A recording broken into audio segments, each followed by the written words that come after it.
Je vous souhaite la bienvenue à la salle municipale 3D dans le cadre de Géomatique 2013, initiée par l'ACSG Section Montréal en collaboration avec l'AGMQ et l'OSGO Québec. Premièrement, avant de débuter, j'aimerais remercier notre commanditaire Argent et Figis. Enfin, comme j'expliquais à M. Leroux, notre prochain conférencier, son profil m'a été donné en anglais. Alors, j'ai le choix, soit que je déride la salle un peu en lisant le profil, ou bien M. Leroux se présente lui-même. Je crois que... Pardon? Non, je vais y aller avec, en général avec le gros du texte, là, un petit résumé de moi-même. Alors, M. Leroux travaille présentement à Environnement Canada, service météorologique. M. Leroux est ingénieur en géomatique, spécialisé en télédétection. Depuis 2004, il travaille au Centre de météorologie. On voit ici que... Ouais, ça, je pense que je vais le passer. Et sans tarder, je vais vous laisser au bon soin de M. Leroux. Merci. Bon, bonjour tout le monde.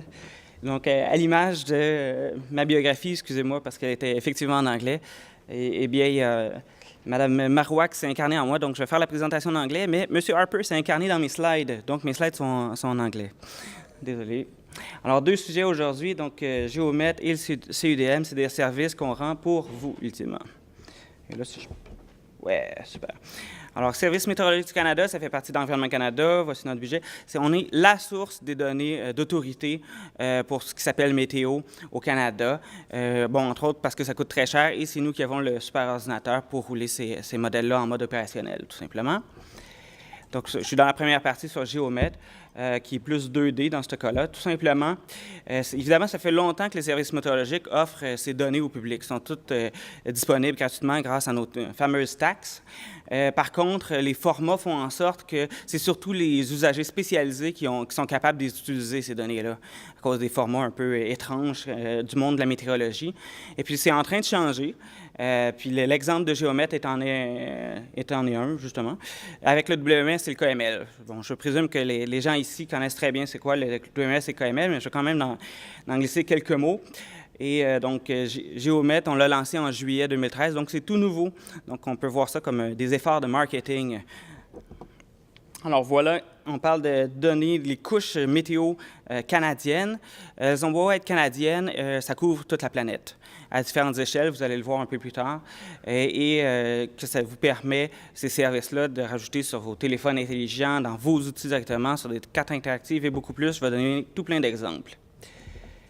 Alors, 2MS, KML, en gros, c'est des standards de l'OGC, l'Open Geospatial Consortium, des standards interopérables. Ça permet essentiellement la visualisation interactive de diverses données, dans ce cas-là, évidemment, les données météo. Et puis, ça peut être accédé à partir de tout plein de sortes de moyens, incluant des logiciels, des téléphones, des pages web, Alouette. Donc, le WMS, spécifiquement, qu'est-ce que ça peut faire pour vous? Parce que moi, je préfère mettre l'accent sur le WMS. C'est surtout la visualisation de données. Ça fait un peu plus que ça, mais c'est surtout la visualisation de données. Évidemment, il suffit de se connecter une fois au serveur et il n'y a jamais de téléchargement de fichiers manuels à faire d'aucune manière. Il n'y a pas d'images pré-générées. Elles sont générées on the fly pour vous en fonction de la région géographique que vous voulez, que vous avez besoin. Donc, c'est aussi très léger parce que ce que vous recevez, c'est des petits PNG. C'est toujours à jour. Évidemment, l'inconvénient, c'est qu'il faut une connexion Internet, bien sûr, puis ça vous permet d'intégrer ça directement dans vos outils. Donc, ça, c'est un petit exemple que j'avais fait il y a plusieurs années pour construire un site web complet. Je pense que dans ce cas-là, c'était 24 lignes, là, mais l'idée, c'était l'ordre de grandeur. En 24 lignes, là, on est capable de construire un site web complet comme ça. Donc, tout simplement en utilisant des librairies existantes. Dans ce cas-là, j'avais utilisé OpenLayers. Donc, aujourd'hui, il y a une track OpenGeo, open source, dans la salle d'à côté, je crois. Donc, ça, c'est un exemple. En 24 lignes de code, l'idée, c'est que c'est facile. C'est ça le message. Donc, pleinement interactif, avec des zooms, pan, tout ce qu'on peut s'attendre là, de Google Maps et d'outils de cette catégorie-là. Donc ça, c'est le KML lui-même. Pourquoi on offre le KML? Bien, parce qu'on pouvait le faire, puis dans certains types d'usagers, c'est une première manière de voir c'est quoi les couches qu'on offre, parce qu'il y a une très grande quantité de couches. Puis aussi, ma mère et peut-être même certains de mes boss, le WMS, ça leur dit rien, alors que le KML, ils sont capables de cliquer sur le fichier, puis Google Earth va s'ouvrir, puis ils vont être capables de visualiser les données en question. Donc, on peut même les animer, d'ailleurs. Hein. Nous, c'est les couches météo, mais ce n'est pas juste le temps de maintenant, mais on offre, dépendant des couches, là, ça peut varier à plusieurs heures, à quelques jours d'historique de données dans le passé, dans le futur. Donc, ça peut être également intéressant. Et donc, ça peut être animé aussi dans Google Earth, mais dans vos outils également. Donc, qu'est-ce qu'on vous offre? La première que j'ai mise, c'est la plus populaire, parce que GeoMet, c'est un projet qui est disponible au public depuis quand même en public trial depuis plusieurs presque années maintenant. Donc, notre plus populaire, c'est vraiment la mosaïque radar pour toute l'Amérique du Nord, donc à 4 km, qui est mise à jour à toutes les 10 minutes. Donc, ça, c'est évidemment le GeoMS, c'est géoréférencé, donc bang, vous l'intégrez sur vos cartes directement, au bon endroit. C'est magique. Il y a tous nos modèles de prédiction numérique du temps, prévision numérique du temps en français, je crois. Donc, il y a différents modèles qui vont du global jusqu'à l'échelle assez locale, 2,5 km, dans plusieurs régions du Canada. Puis, il y a tout plein d'autres modèles également là, qui sont inclus. Puis, les couches, j'ai écrit sur la slide température, précipitation, vent, direction, mais il y a beaucoup, beaucoup plus que ça, en fait. Là. Donc, je vous laisse le loisir d'aller voir. On fournit aussi également les données, les métadonnées dans le standard ISO 19115. Puis, il y a même aussi, j'ai mis à la toute fin, là en bas, d'autres couches expérimentales de météo recherche qui sont également disponibles sur un autre serveur. Donc, pas GeoMet, mais un autre serveur, mais toujours à travers le GeoMS et KML. Donc, ça fait longtemps qu'on aurait dû faire ça. Alors voilà, c'est fait maintenant. Et ça, c'est un exemple. C'est l'enthousiasme de Ian Russell, qui est un des directeurs là, chez Palmorex Weather Network. Donc, c'est quand même des gros joueurs qui utilisent déjà ou qui ont un intérêt très fort sur GeoMet. Et j'espère que vous, si vous en avez une utilité, eh bien, je vous invite également à vous connecter et à utiliser ces données-là qu'on vous offre à travers nos impôts. Alors, voilà, ça, c'est un exemple d'une couche de, je pense, c'est la précipitation dans ArcGIS. Donc, pas rien de vraiment spécial. Je présume que vous connaissez bien ça. Donc, ça vous permet de vous connecter une fois dans ArcGIS au serveur. Vous rajoutez les couches que vous voulez. Puis là, à chaque fois que vous ouvrez votre ArcGIS, vos cartes sont toujours à jour avec les données météo, les dernières prévisions en fonction du temps que vous voulez. Comme je disais, il y a tout plein de couches. Alouette, c'est léger. Ça, c'est un exemple de la Sécurité civile du Québec. Ça, c'est la température que j'utilise. C'est un outil de réponse aux urgences. Ça, c'est un autre exemple. Le MASA, c'est un autre outil à l'échelle fédérale, par contre, de réponse aux urgences, encore une fois. Donc, ça, c'est la couche météo radar superposée dans leur outil. Ça, c'est un autre exemple, encore une fois, en fonction des... je crois que c'est des feux de forêt, j'imagine, si j'en crois les icônes. Des incidents, du moins. On a également dans le KML les trajectoires d'ouragans qui sont inclus lorsqu'il y a des ouragans, le moins souvent possible, idéalement. Mais les services météorologiques les modélisent, puis les trajectoires sont également disponibles dans le KML. Donc, toujours à jour, évidemment. Et il y a même, il y a des gens qui achètent des tablettes Windows. Et bien, il y a même une application pour les tablettes Windows qui utilise GeoMet, qui est en développement par une certaine compagnie. On a des milliers de personnes qui se connectent tous les jours au serveur, mais évidemment, je les connais, la grande majorité, je ne les connais pas. Donc, quand je réussis à connaître certaines personnes de ces gens-là, souvent parce qu'ils posent des questions, j'essaie de leur soutirer de l'information sur quelles utilisations ils en font. Donc, ArcGIS Online, outil populaire, bien évidemment, oui, GeoMet, on peut également mettre les couches GeoMet dans ArcGIS Online. Donc, ultimement, l'idée, c'est, nous, on vous offre ça gratuitement et c'est pour vous, les utilisateurs spécialisés, à les intégrer à ce que vous pouvez en faire de bon dans vos municipalités ou le secteur de l'industrie dans lequel vous travaillez, que ce soit pour vous-même directement ou que ce soit pour faire des produits à valeur ajoutée pour le public ou vos clients à vous, ultimement. Donc ça, c'est un exemple, c'est Uber Weather, c'est un des sites qui utilise les couches de géomètre, encore une fois. Sur leur outil, ça c'est Open Weather Map, qui ont utilisé pendant un certain temps nos couches directement. Donc aussi, ça peut être utilisé à d'autres sauces. Ça, c'est un outil à l'interne qui est un peu plus évolué, mais l'idée, c'est que ce genre de technologie-là, comme le WMS, c'est que ça vous permet de construire vos propres dashboards, vos propres outils pour vos besoins, ultimement. Donc, nous, on fournit les ingrédients, c'est à vous de les utiliser. Donc, ça, c'est d'autres exemples de dashboard. Encore une fois, à l'interne, ça, c'est le Ontario Fire Program qui utilise les mêmes données. C'est pas juste pour des cartes, parce que les données de géomètre, il y a également, on peut faire avec la fameuse commande Get Feature Info, on peut aussi juste aller chercher des valeurs brutes, qui sont les vraies valeurs brutes, à certains points, donc pour aller alimenter des tables ou des tableaux, tout simplement. Donc, il y a plus de capacité que ce qu'on pourrait imaginer au premier abord. Ça, c'est des cartes de vigilance, encore une fois, qui viennent utiliser les données géomètres. Donc, puisque vous êtes une clientèle géomaticienne, je ne répéterai pas tout ce qui est là-dessus, mais ultimement, c'est la dissémination de données géospatiales à travers les services comme les services web, comme le WMS. Donc, à mon avis, c'est assez intéressant qu'enfin on vous offre ça au public. Donc, ultimement, si ça vous intéresse de l'utiliser ou de l'explorer à tout le moins, mais voici la page officielle. Ce qui est encore plus simple pour l'accéder, c'est tout simplement de taper Géomètre Environnement Canada sur Google. Vous allez tomber dessus, je pense, probablement premier ou deuxième résultat, je crois.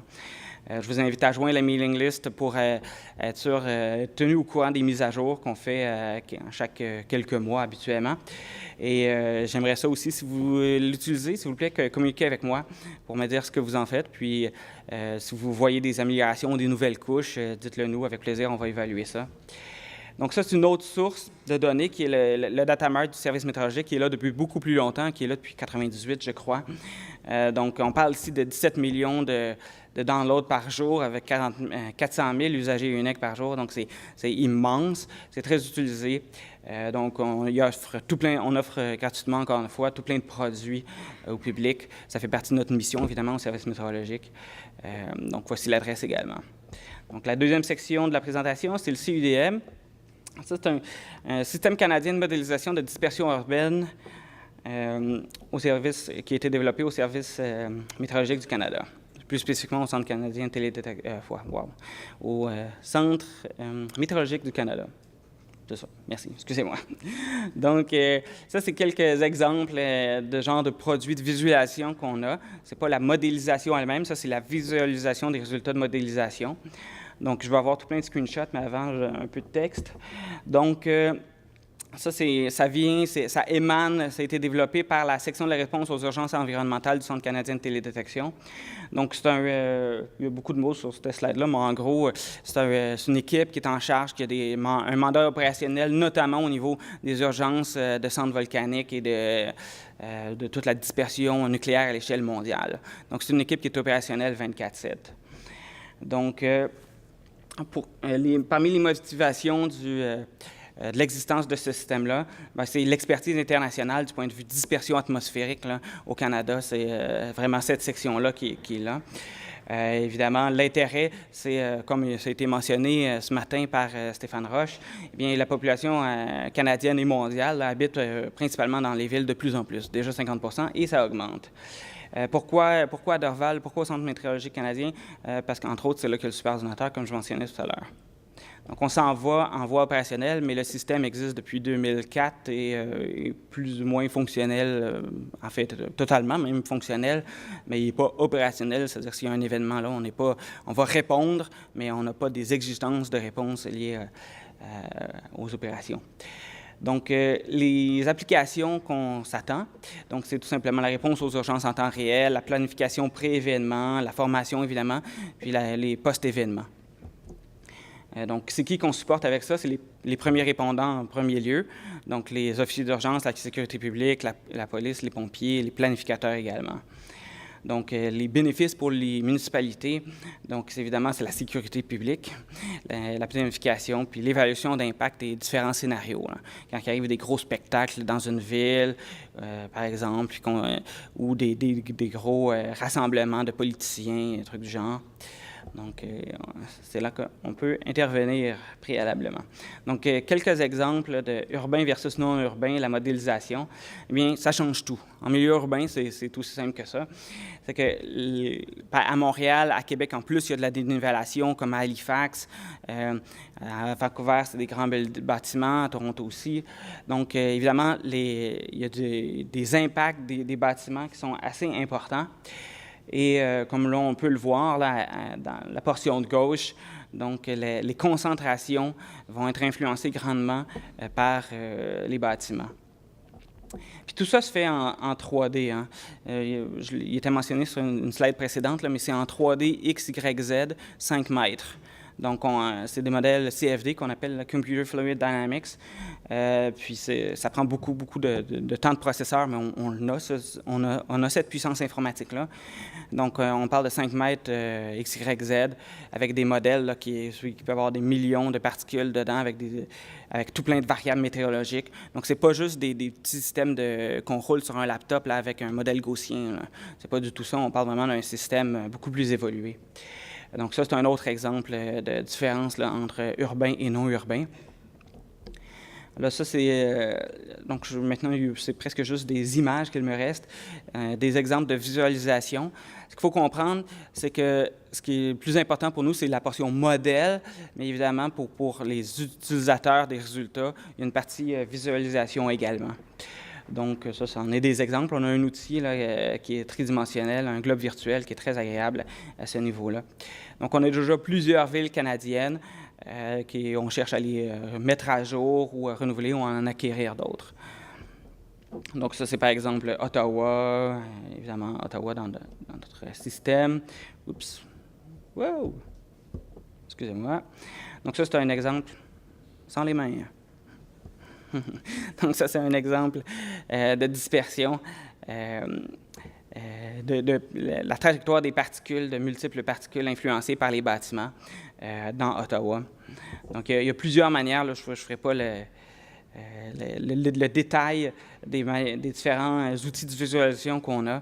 Mais donc, on a plusieurs. Évidemment, on peut faire des tranches verticales, horizontales. On peut faire des wirelines. Il y a tout plein de méthodes, des nuages. Comme des nuages de points ou des nuages de volume, comme vous avez vu tout à l'heure. Donc, tout plein de possibilités pour aller voir là, les concentrations, les différents, la dispersion de ces particules et les concentrations associées. Donc, ça, c'est dans Montréal. Dans ce cas-ci, c'est des données qui datent de plusieurs années, je pense, l'époque à peu près 2004, merci Richard. Donc, mais qui satisfont pleinement là, les besoins qu'on avait à l'époque, outre évidemment les nouveaux bâtiments qui ont survenu depuis. Donc, je ne sais pas si vous avez les chances de voir, mais on voit bien plusieurs... ça, c'est une coupe, évidemment, verticale, encore une fois. Les déplacements et l'influence des bâtiments sur la dispersion urbaine. Donc, on est aussi en mode de mise à jour des bâtiments pour Montréal. Il va y avoir une annonce, je crois, dans à peu près 45 minutes à cet effet, provenant de la ville de Montréal. Donc voilà, c'était le CUDM et Géomet, des services qu'on rend pour vous, pour la population canadienne. Merci.